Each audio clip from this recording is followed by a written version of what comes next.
बच्चों नमस्कार। Aspirant coaching institute में बच्चों आपका स्वागत है। बच्चों आज हम लोग देखेंगे सिविक्स का, राजनीति विज्ञान का दूसरा पार्ट होगा संघवाद। दूसरा लेसन भी है, आपको हमने पिछले ही क्लास में बता दिया था, पिछली वीडियो में बता दिया था कि जब हम लोग सत्ता की साझेदारी पढ़ रहे थे तो वहां पूरी तरीके से चर्चा हो चुकी थी। अब उसी बात को हम लेके आगे बढ़ेंगे और दूसरा लेसन हमारा जो हो जाएगा संघवाद हो जाएगा।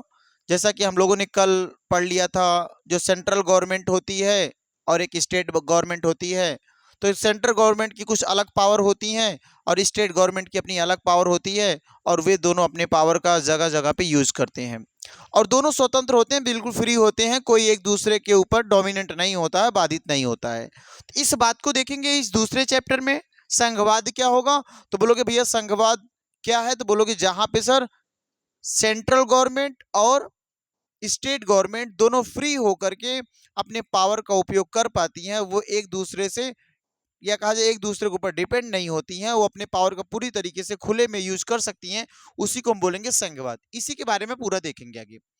देखिएगा एक चीज और ध्यान दीजिएगा, जो चीज कुछ बच्चे की ये क्वेरी है भैया हम नहीं याद हो पा रहा, तो याद किसी को नहीं होता, ना हमको याद होगा ना आपको याद होगा।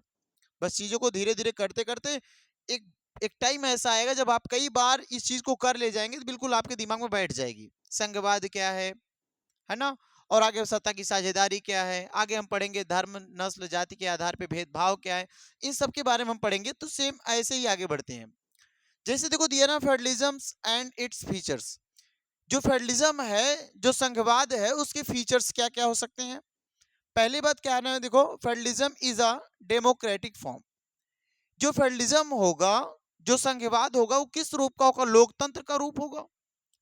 ये डेमोक्रेटिक का मतलब क्या होता है, लोकतंत्र। कहने का मतलब यहाँ पे जनता का ही चलेगा। जनता जो पॉपुलेशन हमारे देश की है, उस पॉपुलेशन के द्वारा, जो जनता है, जो पॉपुलेशन है, उसके द्वारा अपना मत दे करके कहीं ना कहीं केंद्र और राज्य में सरकार स्थापित करती है। उसी बात को हमें पढ़ना है। कहना फेडरलिज्म क्या भैया, democratic form a government in which the power out to the govern the country is the shared divide between central and state government। कहने का मतलब यह है कि जो संघवाद है वो सेंट्रल गवर्नमेंट और स्टेट गवर्नमेंट, इन दोनों गवर्नमेंट में क्या करता, अपने पावर को शेयर करता है, या दोनों की पावर अलग अलग तरीके से डिवाइड होती है। उसी चीज को देखो आगे कहा गया है कि संघवाद एक लोकतांत्रिक स्वरूप है जो देश का शासन करने में शक्ति केंद्र और राज्य के बीच में साझा करती है और उनकी शक्तियां जो होती हैं वो अलग अलग तरीके से विभाजित होती हैं। क्लियर है ना। सेंट्रल गवर्नमेंट की एक अपनी अलग शक्ति होगी और भैया सेंट्रल गवर्नमेंट की अलग शक्ति होगी, स्टेट गवर्नमेंट की अपनी अलग शक्ति होगी। इसी के बारे में हमें आगे मोटे तौर पे पढ़ते चलना है। दिया ना देखो सरकार के स्तर एक दूसरे स्वतंत्र रूप में कार्य करते हैं। कहने मतलब सेंट्रल गवर्नमेंट होगी और स्टेट गवर्नमेंट होगी, वो जो काम करेंगे भी इंडिपेंडेंट होते हैं, वो बिल्कुल फ्री होते हैं और वो फ्री तरीके से वर्क करते हैं, कोई एक दूसरे से आश्रित या बाधित नहीं होगा, है ना। फिर कि जैसे एग्जाम्पल में देखते कौन देश है, इंडिया हो जाएगा, यूएसए हो जाएगा, ऑस्ट्रेलिया होगा भाई, और क्या हो जाएगा भैया, स्विट्जरलैंड हो जाएगा। ये सब किसके उदाहरण हैं, बोलेंगे भैया यहाँ पे स्टेट गवर्नमेंट और सेंट्रल गवर्नमेंट की अलग अलग पावर होती है, ये बिल्कुल इंडिपेंडेंट होते हैं वर्क करने के लिए। क्लियर है ना ये बात। आगे का ना, in constant to the federalism there also exist a unitary form. ये कैसा ये फॉर्म है, यूनिटरी फॉर्म माने एकात्मक स्वरूप। एक स्वरूप क्या है ऐसा, द गवर्नमेंट। कहने का मतलब यह है कि जो संघवाद है, जो फेडरलिज्म है, वो क्या भी कांस्टेंट मान एक स्तर उसका है। क्या स्तर, देखो कहा ना कि जो संघवाद के विपरीत सरकार एक एकात्मक स्वरूप भी मौजूद है। इसका तात्पर्य क्या निकल के आया, ये जो सरकारें हैं उनके अपने अपने कार्य हैं। जैसे राज्य सरकार का अपना एक विशेष कार्य होगा, सेंट्रल गवर्नमेंट का अपना अलग कार्य होगा और स्टेट गवर्नमेंट का अपना अलग कार्य होगा। वही कहा गया एकात्मक शासन व्यवस्था में सारी शक्तियां किसके पास होती मेरे भाई, बोलोगे सेंट्रल गवर्नमेंट के पास होगी। यूनिटरी फॉर्म में जो गवर्नमेंट बनती है, जो यूनिटरी फॉर्म होता है गवर्नमेंट का, उसमें क्या होगा, बोलोगे टोटल शक्तियां किसके पास होंगी, तो जवाब निकल के आना चाहिए टोटल शक्तियां जो होती हैं वो स्टेट गवर्नमेंट के पास ना होके बल्कि सेंट्रल गवर्नमेंट के पास होती है। क्लियर है ना। और आगे देखो कहा गया ना, यहीं पे प्रांतीय सरकारें या स्थानीय सरकारें मौजूद हो सकती हैं, लेकिन वे केंद्र सरकार द्वारा प्रदान किए गए दिशा निर्देशों के अनुसार कार्य करेंगी। कहने का मतलब अगर हम बोलें स्टेट गवर्नमेंट के पास भी शक्ति हो सकती है, जो भैया वहां के लोकल एरियाज में जो लोकल गवर्नमेंट एक बनती है, उस लोकल गवर्नमेंट भी बनाई जा सकती हैं, लेकिन उस लोकल गवर्नमेंट और स्टेट गवर्नमेंट किसके अनुसार काम करेंगे?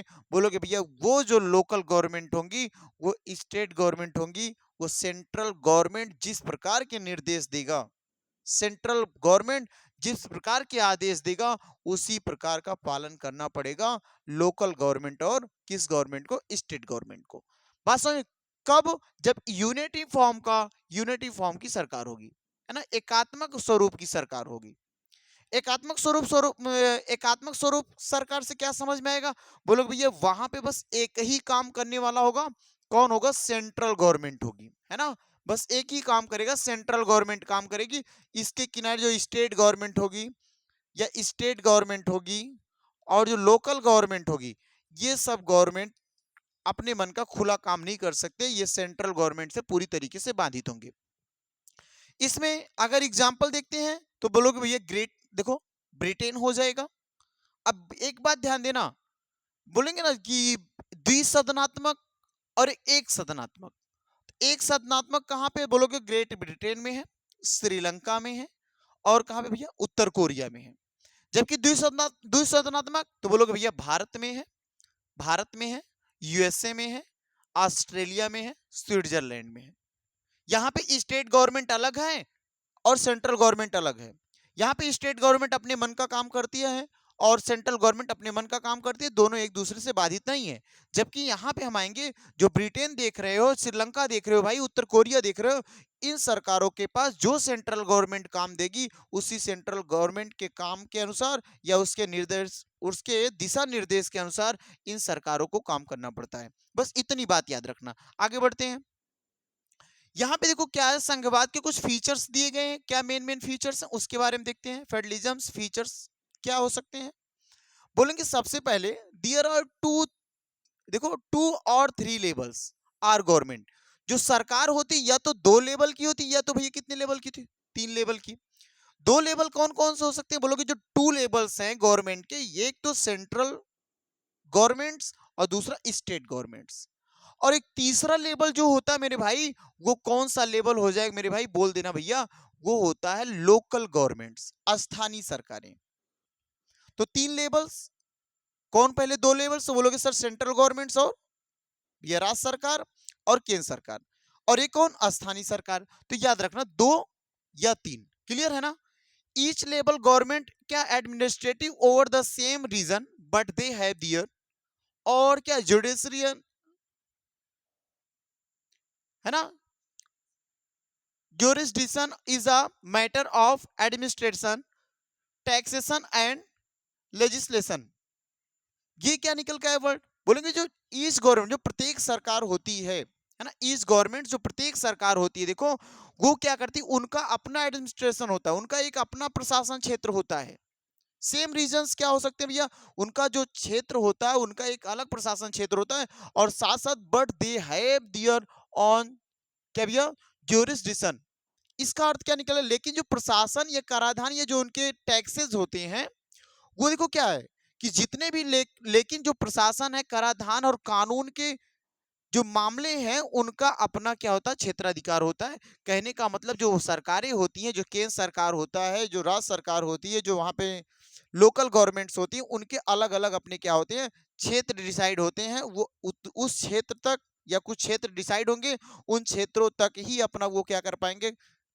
उन्हीं क्षेत्रों तक भी अपना भैया वो नियम कानून पालन करवा पाएंगे, उतना ही दूर तक अपना टैक्स वसूल कर पाएंगे।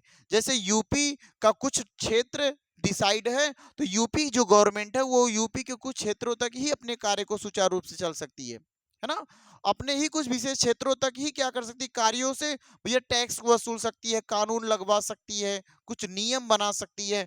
तो वो कुछ विशेष क्षेत्रों के लिए वही चीज कहा गया है कि जो सरकारें होती हैं, वो अपने निश्चित क्षेत्रों तक अपने, चाहे कराधान लगाना हो, चाहे प्रशासन हो, चाहे कानून में से कराधान का मतलब टैक्स वसूलना हो, ये बात हो जाएगी। जो प्रत्येक स्तर की प्रत्येक स्तर पर सरकार अपनी शक्ति देश के संविधान में प्राप्त करती है। इस प्रकार केंद्र, राज्य और स्थानीय सरकारों की शक्तियां कम नहीं कर सकती हैं। बात समझ में आई होगी। जो हमारे देश का कॉन्स्टिट्यूशन है, जो हमारे देश का संविधान है, वो हर एक प्रकार की जो सरकार है, चाहे वो क्षेत्रीय पार्टियां हो या क्षेत्रीय सरकार हो या भैया राज्य सरकार हो या केंद्र सरकार हो, सबकी शक्तियां डिसाइड की गई हैं। कोई एक दूसरे की शक्ति को कम नहीं कर सकता है। और इसी साथ साथ कहा गया संविधान के मूल सिद्धांतों और लोगों को दिए गए अधिकारों को सरकार के केवल एक स्तर द्वारा नहीं बदला जा सकता। इसके लिए दोनों स्तरों की सरकारों की सहमति की आवश्यकता पड़ती है। जैसे हमारे जो भी मूल अधिकार हैं, जो फंडामेंटल राइट्स हैं, है ना, वो जो हमारे राइट्स हैं, उस राइट्स को अगर बदलना पड़ा, संविधान में कुछ संशोधन करना पड़ा, तो क्या अकेले सेंट्रल गवर्नमेंट बदल सकती है? तो जवाब निकलना चाहिए भैया, अकेले सेंट्रल गवर्नमेंट नहीं बदलेगी। जब भी बदलेगी सेंट्रल गवर्नमेंट और स्टेट गवर्नमेंट जब दोनों सहमत होंगे, तो सेंट्रल गवर्नमेंट और स्टेट गवर्नमेंट के सहमत होने के बाद ही हमारे कुछ ना कुछ जो कर्तव्य हैं या मूल अधिकार हैं, उसमें संशोधन किए जाएंगे, अन्यथा नहीं किए जा सकते। आगे देखते हैं क्या क्या रखना। यदि दोनों के बीच कोई विवाद उत्पन्न होता है, किसके दोनों के बीच भैया? सेंट्रल गवर्नमेंट और स्टेट गवर्नमेंट के बीच में अगर किसी भी प्रकार की समस्या उत्पन्न होती, विवाद उत्पन्न होता है, तो देश की अदालत क्या करते हैं? केंद्र और राज्य सरकारें के बीच रेफरी का काम करता है। तो याद रखना, जब भी सेंट्रल गवर्नमेंट के बीच में या स्टेट गवर्नमेंट के बीच में किसी भी प्रकार का मामला सामने आता है, तो उन दोनों के बीच में रेफरी या कहा जाए जो एक प्रकार से हम बोल सकते हैं भैया, जैसे मैच में अंपायर होते हैं, सेम प्रकार से जो हमारी अदालत है देश की, सुप्रीम कोर्ट, हाई कोर्ट, ये दोनों क्या करती हैं या सुप्रीम कोर्ट के द्वारा क्या किया जाता है? केंद्र और राज्य के बीच में समझौता करवाया जाता है, किसी भी प्रकार का कोई भी मामला हो जाए। सरकार के दोनों स्तर देश के संविधान के दिशा निर्देश के अनुसार ही लोगों से कर एकत्र कर सकते हैं। जो टैक्स वसूलेंगे, संविधान में जो भी संविधान का दिशा निर्देश होगा, जो भी गाइडलाइन होगी, संविधान के कॉन्स्टिट्यूशन की जो भी गाइडलाइन होगी भाई, उसी के अनुसार जो भी सरकार बनेगी वो क्या करेगी? कर का मतलब यहाँ पे वो टैक्स वसूल सकती है। क्लियर है ना ये बात?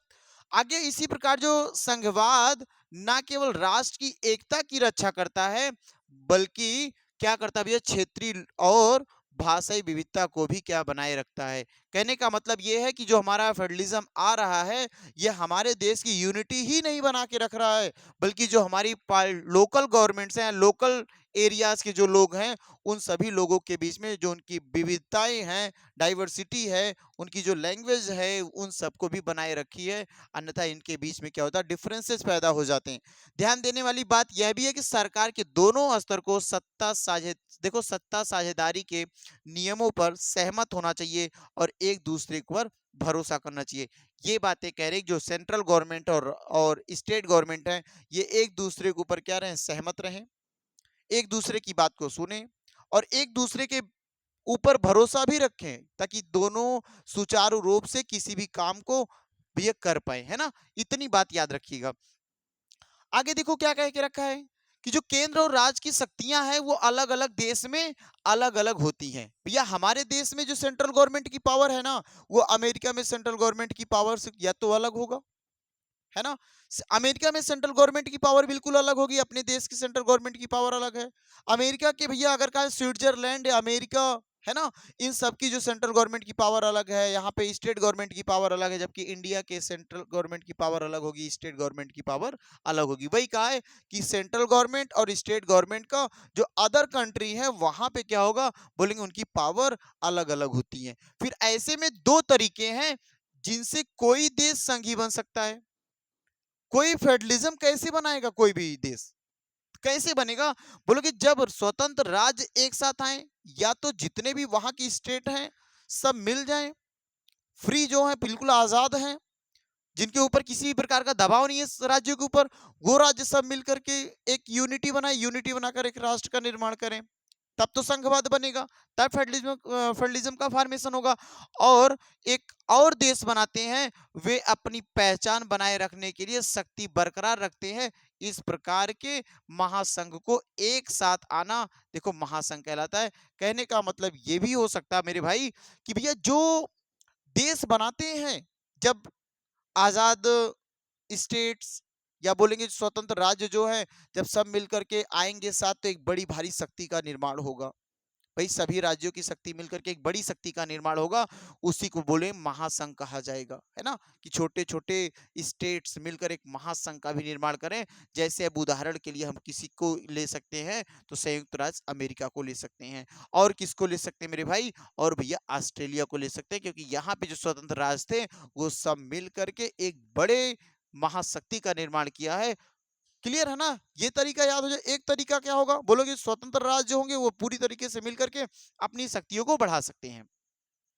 दूसरा तरीका क्या होगा भाई, दूसरा तरीका जिससे कोई देश संघी बन सकता है वह क्या है, कि जब वह अपनी शक्तियों को केंद्र और राज्य सरकारों के बीच विभाजित करने का निर्णय लेता है।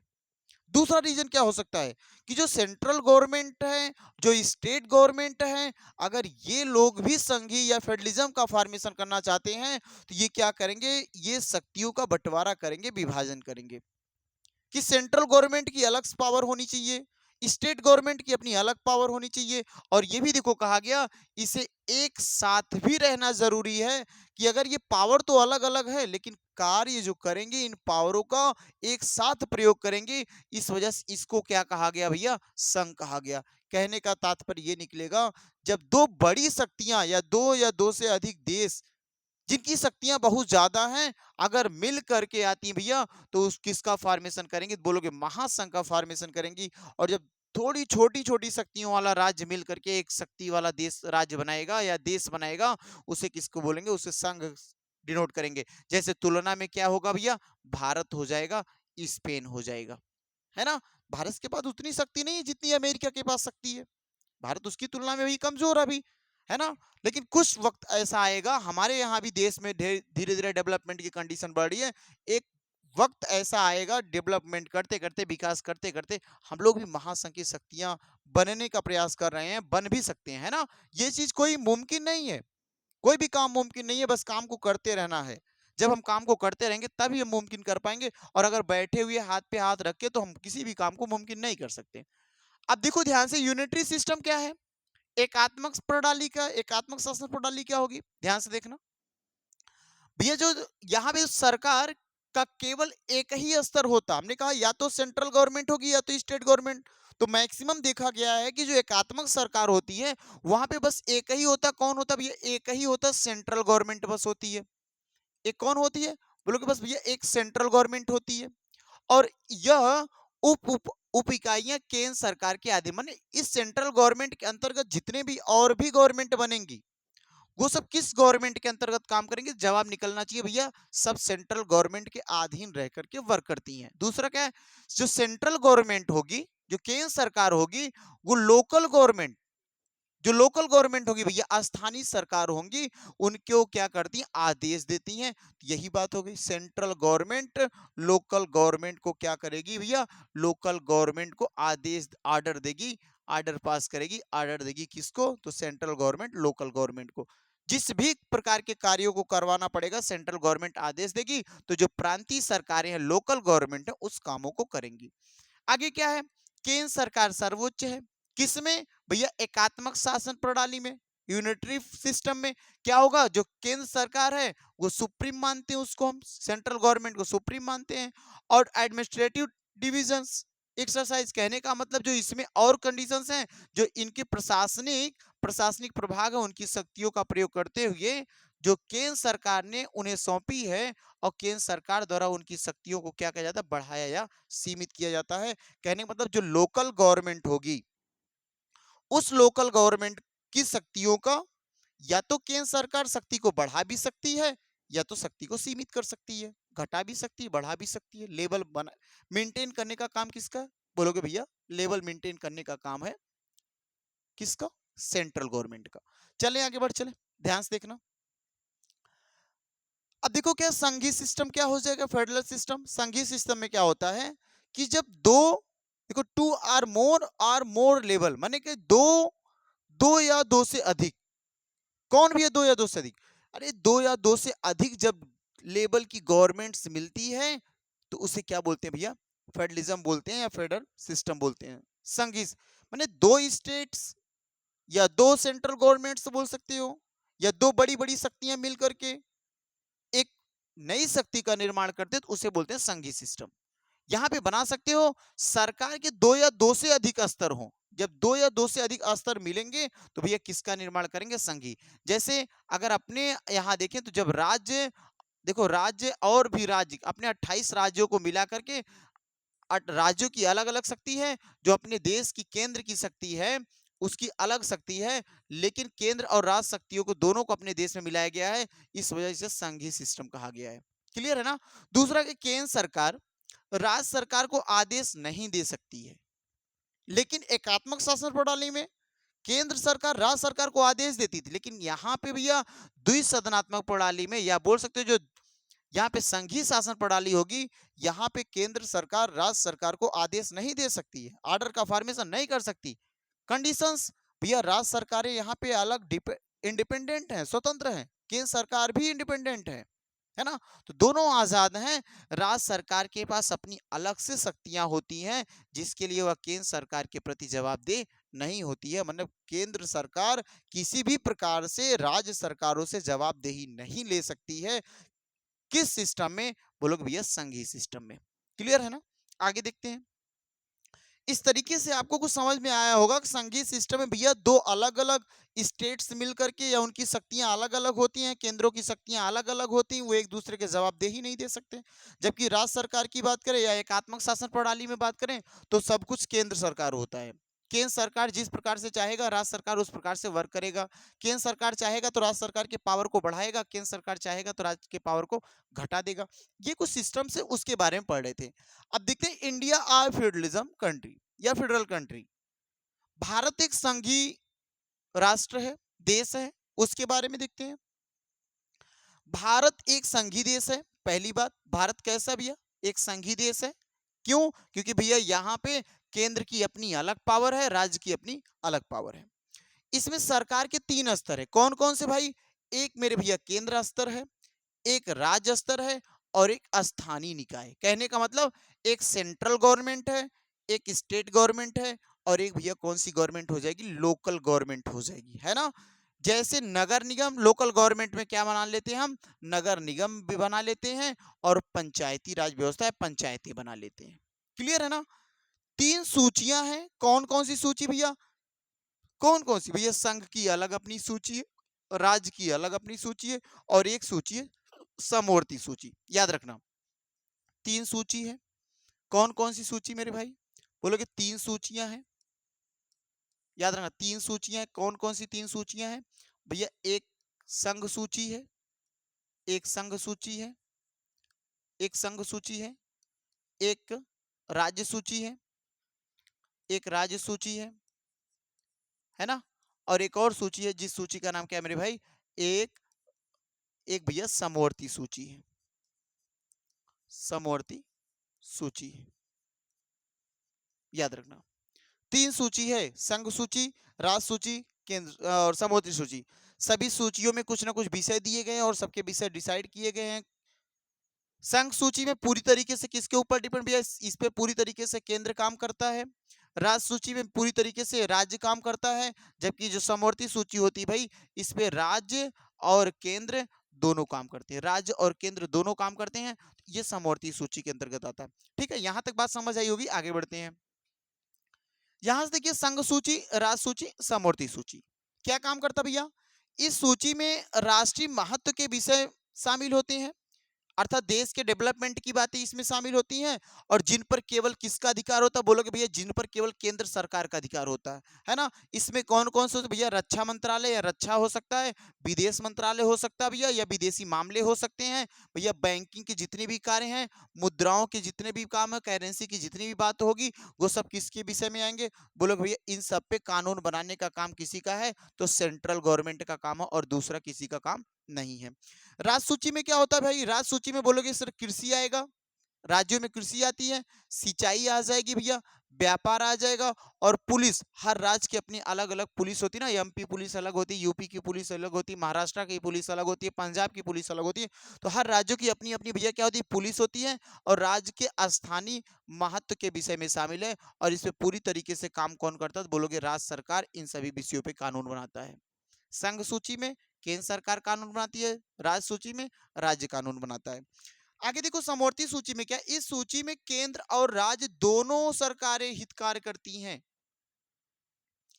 जो समवर्ती सूची होगी, समवर्ती सूची में केंद्र सरकार और राज्य सरकार दोनों मिलकर के वर्क करती हैं। देखना ध्यान से, जैसे वन आएगा, वन है ना भाई, फॉरेस्ट। शिक्षा की बात करें तो केंद्र सरकार और राज्य सरकार दोनों का विषय है। ट्रेड यूनियन जो व्यापार संबंधित क्षेत्र होगा, उसमें भैया यूनियन माने ट्रेड, व्यापारों का संघ जो होगा, उसमें केंद्र सरकार और राज्य सरकार दोनों का संबंध होगा। भैया विवाह के जितने भी मामले आएंगे, उस सब मामले किसके अंतर्गत आएंगे? बोलोगे केंद्र सरकार और केंद्र सरकार और राज्य सरकार दोनों आएंगे।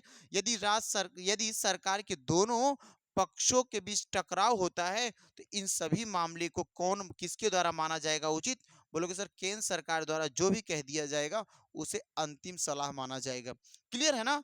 वही अंतिम माने जाते हैं, वही कानून मान लिया जाता है। जैसे मान लो, जैसे विवाह का मामला हुआ, केंद्र सरकार की बातें कुछ और है और राज्य सरकार उसको कुछ और लेके जा रही है, तो केंद्र सरकार जो कहेगी उसी बात को मानना पड़ेगा। राज्य सरकार की बात वहां पे निगलेक्ट कर दी जाएगी, नहीं मानी जाएगी, है ना? आगे देखते हैं। यहाँ पे देखो, जो जो विषय उपरोक्त सूचियों में नहीं आते, माने जो विषय, जो भी सूची है उन सूचियों में नहीं आते, उन्हें अवशिष्ट विषय के रूप में मान लिया जाता है। याद रखना, जो भैया न संघ सूची में हो, न राज्य सूची में हो, जो न समवर्ती सूची में हो, उसे अवशिष्ट मान लिया जाता है और वे केंद्र सरकार के अधिकार क्षेत्र में आ जाते हैं। माने उस पे काम कौन करता है? तो बोलोगे केंद्र सरकार करता है। भारत में सभी राज्य सरकारों को समान शक्तियां प्राप्त नहीं है। उदाहरण के लिए जम्मू और कश्मीर राज्य देखो तुलनात्मक स्वायत्ता दर्जा प्राप्त है, क्योंकि इसका अपना संविधान है। अभी देखो धारा 370 हटाया गया, उसके पहले ये लोग अलग से कानून मानते थे, जम्मू कश्मीर के लोगों ने, है ना? वो अपनी एक अलग शक्तियां मानते थे। इस वजह कहा गया भारत में जितने भी राज्य हैं, सभी राज्यों की अपनी अलग अलग शक्तियां हैं। कुछ राज्यों के पास बहुत कम शक्ति है, जैसे उदाहरण में कौन हो जाए भैया? जैसे लक्षद्वीप कर लेंगे, दमन द्वीप कर देंगे ना। लक्षद्वीप दमन द्वीप के पास अपनी शक्तियां तो हैं, लेकिन बहुत ही कम शक्तियां हैं। इन्हें केंद्र शासित प्रदेश के नाम से जाना जाता है। इन क्षेत्रों पर केंद्र सरकार के अधिक शक्ति है। माने इन क्षेत्रों पे जो सरकारें काम करती है, केंद्र सरकार अधिक काम करती है। जैसे दिल्ली का क्षेत्र हम देख ले, उसके पास शक्ति है, लेकिन उसके ऊपर भी केंद्र सरकार का भी एक प्रकार से कहा जाए दबदबा बना रहता है ना। आगे देख लेते हैं, यहाँ पे अगले क्या है? संघवाद का अभ्यास, है ना? क्या इसकी प्रैक्टिस है? भारत में संघवाद निम्न कारणों से सफल हुआ। कैसे सफल हुआ भैया? 1947 में भारत की स्वतंत्रता के बाद लोगों द्वारा बोली जाने वाली भाषाओं के आधार पे कई राज्य बनाए गए, जैसे कि महाराष्ट्र, पंजाब और पश्चिम बंगाल। ये महाराष्ट्र में लोग मराठा वर्ड या मराठी बोलते थे ज्यादातर, तो मराठी से महाराष्ट्र घोषित कर लिए। पंजाबी भाषा बोलने की वजह से पंजाब घोषित कर लिए। और पश्चिम बंगाल में देखो ना, बंगाली आपका या उड़िया बोलते, बंगाली बोलते रहते, तो वहां से पश्चिम बंगाल उसका नाम रखा गया है ना। कुछ राज्यों का निर्माण उनकी विशिष्ट भौगोलिक स्थिति के अनुसार कर दी गई, उनकी संस्कृति के अनुसार कर दी, उनकी जाति व्यवस्था के अनुसार वहां पे कर दिया गया, है ना। क्या, जैसे भी उत्तराखंड उत्तर दिशा में स्थित होने की वजह से उत्तराखंड नाम रख दिया। नागालैंड वहां की जनजातियां थी, वहां पे जनजातियों के अनुसार रख दिया गया। झारखंड वहां उसकी एक प्रकृति थी, उसकी वजह से रख दिया गया। देखो, तो कुछ जातियों के अनुसार, उनकी संस्कृति के अनुसार, उनके भौगोलिक दृश्य के अनुसार कुछ राज्यों को डिसाइड कर लिया गया। ध्यान से देखना आगे क्या भाषा नीति क्या हो सकती है। देश की भाषा नीति क्या हो सकती है? बोले भैया आजादी के बाद इस बात को लेकर काफी असमंजस स्थिति थी। माने सब लोग कंफ्यूज्ड थे किस बात को लेके, कि किस भाषा को देश की राज या आधिकारिक भाषा या राजभाषा घोषित की जाए। किस भाषा को लेकर के पूरे देश में एक प्रकार से असमंजस फैला हुआ था, कि अपने देश में तो ढेर सारी 22 भाषाओं का बवाल बोला है, या उसके पहले और भी भाषाएं बोली जा रही थी। तो किस भाषा को भी आधिकारिक भाषा बनाए ताकि सब लोग इससे सहमत रहें। तो कंडीशन से आई, जहां हिंदी भाषी राज्य चाहते थे, कि हिंदी को राष्ट्रीय भाषा बना दिया है। जो जो ऐसे कुछ राज्य जो हिंदी बोलते थे ज्यादा, तो वो चाहते थे कि भैया पूरे राष्ट्र की भाषा हिंदी घोषित कर दी जाए। और जो गैर हिंदी भाषी क्षेत्र लोग थे, वो लोग चाहते थे भैया उनके यहाँ की भाषा घोषित हो जाए, जैसे अंग्रेजी देश की आधिकारिक भाषा बन जाए। अब इसमें बड़ा आज असमंजस था कि अंग्रेजी बनाया जाए, हिंदी बनाया जाए, उर्दू बनाया जाए। हमारे देश के नेताओं ने भाषा नीति बनाते समय बहुत सतर्क रवैया अपनाया, बड़ी चालाकी से काम की कि भैया हिंदी जो हमारी लगभग 40% आबादी के द्वारा बोली जाती है। जो अपने देश के नेता थे, उन्होंने एक कानून बना दिया, नीति बनाई कि भैया 40% हिस्से जो है, 40% जो आबादी है वो तो हिंदी बोलती है। अगर हिंदी बोलती है तो आधिकारिक भाषा घोषित किया गया था, है ना, को आधिकारिक भाषा घोषित किया। संविधान द्वारा कई भाषाओं को अनुसूचित भाषा के रूप में भी मान्यता दी गई, जैसे हिंदी के अलावा 21 भाषा और जोड़ दिया गया है ना। तो अपने देश में कुल कितनी भाषाओं को मान्यता प्राप्त है? बोलोगे भैया जो भाषा की मान्यता प्राप्त है वो 22 भाषाओं की मान्यता प्राप्त है। अपने देश में 22 भाषाओं की मान्यता प्राप्त है। क्लियर है ना ये बात? ये छोटा छोटा सवाल हम लोग करेंगे आगे, जब कुछ क्वेश्चंस लेंगे। कल एक क्लास रख लेते हैं हम लोग क्वेश्चंस का, है ना, पहला और दूसरे लेसन कुछ क्वेश्चन कर लेंगे, उससे आइडिया लग जाएगा कि हम लोग किस तरीके का पढ़ रहे हैं। किसी भी केंद्रीय परीक्षा में बैठने वाले उम्मीदवार इन निर्धारित भाषाओं में से किसी एक में परीक्षा देने के लिए विकल्प चुन सकते हैं। माने कहने का अर्थ ये है कि जो 22 भाषा घोषित कर दी गई, उन 22 भाषाओं में से किसी एक भाषा पे आप जो भी भाषा चाहेंगे भैया, पंजाबी चाहेंगे, उड़िया चाहेंगे, है ना, मैथिली चाहेंगे, संथाली चाहेंगे, बोडो चाहेंगे, डोंगरी चाहेंगे, हिंदी चाहेंगे, इंग्लिश चाहेंगे, उर्दू चाहेंगे, जिस भाषा को चाहेंगे उस भाषा में आप पेपर दे सकते हैं ना। राज्यों की अपनी अपनी आधिकारिक भाषाएं होती हैं और सारा सरकारी कामकाज संबंधित राज्य के आधिकारिक भाषा में होता है। माने जो जिस राज्य से संबंधित है, उस राज्य में जिस भाषा को ज्यादा बोला जाता है, उस भाषा के उस भाषा को ही वहां की आधिकारिक भाषा के रूप में चुनी गई है। इस तरह से व्यवस्था में कई भाषाएं समूह की संस्कृति को संरक्षित करने में मदद की और हमारे देश की विविधता को बनाए रखी। यही एक कंडीशंस बना भैया, ऐसा कर देने से देश में भाषा, जहाँ पे जिस भाषा के लोग ज्यादा बोलने वाले थे या जिस भाषा का ज्यादा प्रयोग करने वाले लोग थे, वहाँ की आधिकारिक भाषा वही घोषित कर दी गई। इससे देश की एकता और विविधता बिल्कुल सुनिश्चित रही, टकराव की स्थितियों से देश बच गया, है ना। ये कंडीशंस आ गई। केंद्र और राज्य के बीच में संबंध क्या भाई? केंद्र और राज्य के बीच में संबंध है, आजादी के बाद जब हमारा देश आजाद हुआ तो केवल कुछ ही पार्टियां थी। जब देश आजाद हुआ तो बहुत ज्यादा पार्टी नहीं थी, लेकिन जिन्होंने केंद्र और राज्य स्तर पर सरकारें बनाई, जब प्रतिद्वंदी दलों ने राज्य स्तर पर सरकार बनाई तो सरकार ने राज्य सरकारों को बर्खास्त करके अपनी शक्तियों का दुरुपयोग करने की कोशिश की। कहने का मतलब जो विरोधी दल की पार्टियां थी, जब केंद्र सरकार में अलग पार्टी की सरकार बन गई और राज्यों में अलग पार्टी की सरकार बन गई, तो केंद्र सरकार ने क्या किया, राज्य सरकार की जो पार्टियां थी उनके ऊपर अपनी शक्तियों का दुरुपयोग कर रही थी और अपना दबदबा बनाना चाह रही थी। इससे हमारे संविधान की संघीय भावना क्या हो गई भाई, कमजोर हो गई। जो हमारे देश की संघीय भावना थी, जो हमारे देश में फेडरलिज्म चल रहा था, वो पूरी तरह से कमजोर पड़ने लगा। ऐसी जब स्थितियां आने लगी, तब क्या हुआ कि 1990 के बाद सुधार किया गया कि जब विभिन्न राज्यों में कई क्षेत्रीय पार्टियां उभरी, मैंने जो राज्य थे, राज्यों में ढेर सारी छोटी छोटी पार्टियां निकल आई। अब जब राज्यों में छोटी छोटी ढेर सारी पार्टियां निकल आई, तो अब इन सब की जो शक्तियों का दुरुपयोग कर रहे थे, वो शक्तियों का दुरुपयोग नहीं कर पाएंगे। कंडीशंस देखते हैं। और उसके बाद क्या हुआ, कुछ कुछ पार्टियां जो थी बहुत छोटी थी, तो कुछ अन्य पार्टियां मिलकर के क्या बना ली भैया, दो या दो से अधिक पार्टियां मिलकर गठबंधन बनाने लगी, है ना।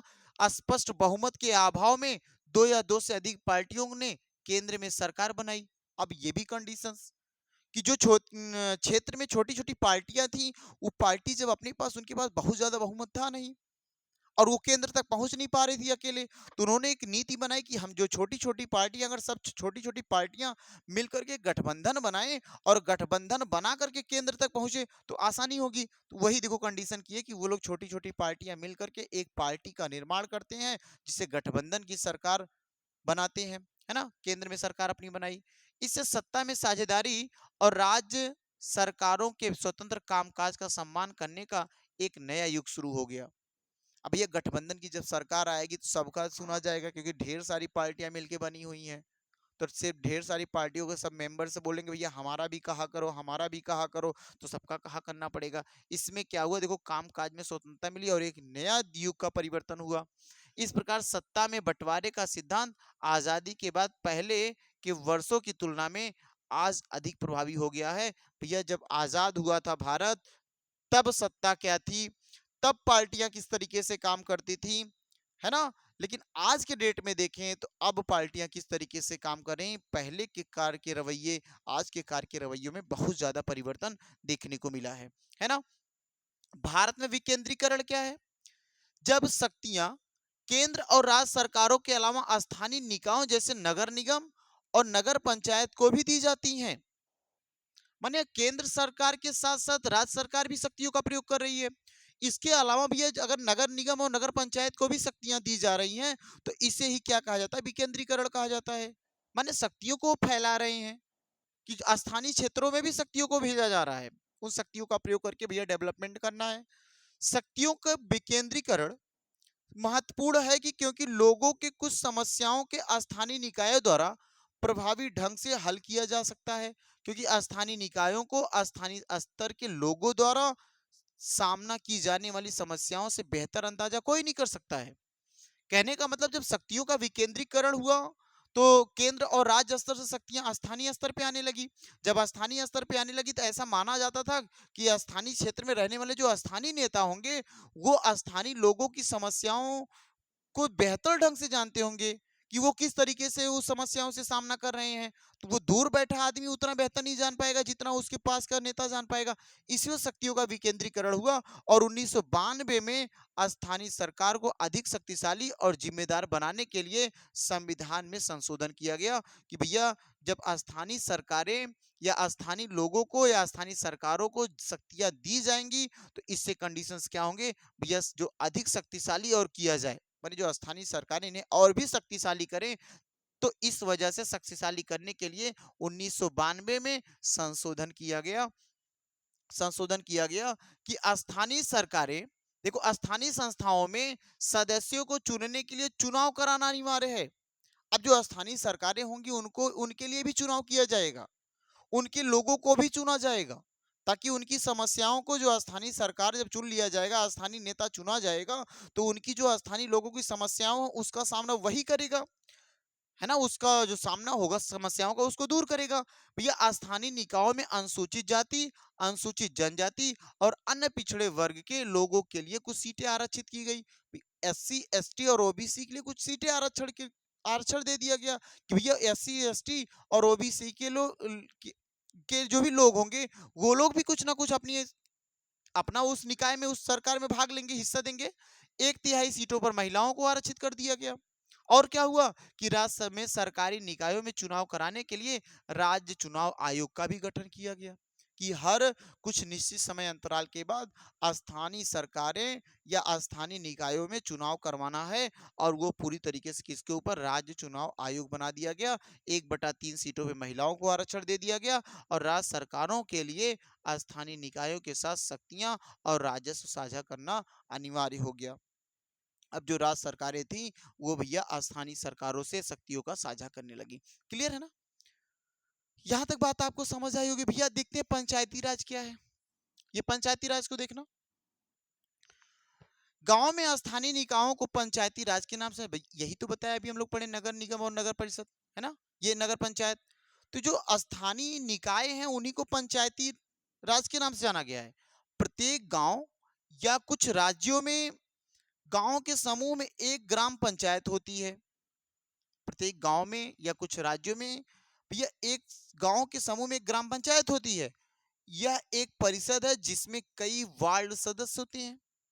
आप देखे होंगे आपके पास जो नगर पालिका होगी, है ना, उस नगर पालिका में वार्ड संख्याएं डिसाइड कर दी जाती हैं, है ना। और आगे जिन्हें जिन्हें अक्सर पंच कहा जाता है, याद रखना, जिन्हें एक तो मेयर वर्ड आता है ना, एक चेयर वर्ड आता है, वही चीज कहा गया भैया, जिसे पंच कहा जाता है। और एक अध्यक्ष जिसे हम क्या कहते हैं, सरपंच कहते हैं, है ना।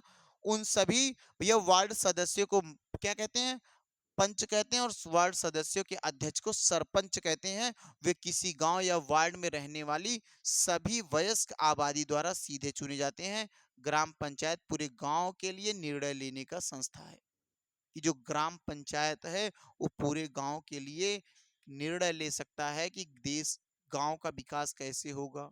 पूरे गांव का निर्णय ले सकता है, किसके साथ किस तरीके का सलूक करना चाहिए, किसके ऊपर कितनी शक्तियों का प्रयोग करना चाहिए, ये ले सकता है। और पंचायत ग्राम सभा की समग्र देखरेख में काम करती है और साथ साथ गांव के सभी मतदाता इसके सदस्य हैं। और ग्राम पंचायत के देखो वार्षिक बजट को मंजूरी देने और ग्राम पंचायत के प्रदर्शन की समीक्षा करने के लिए इससे वर्ष में कम से कम 2 या 3 बार बैठक की जाती है।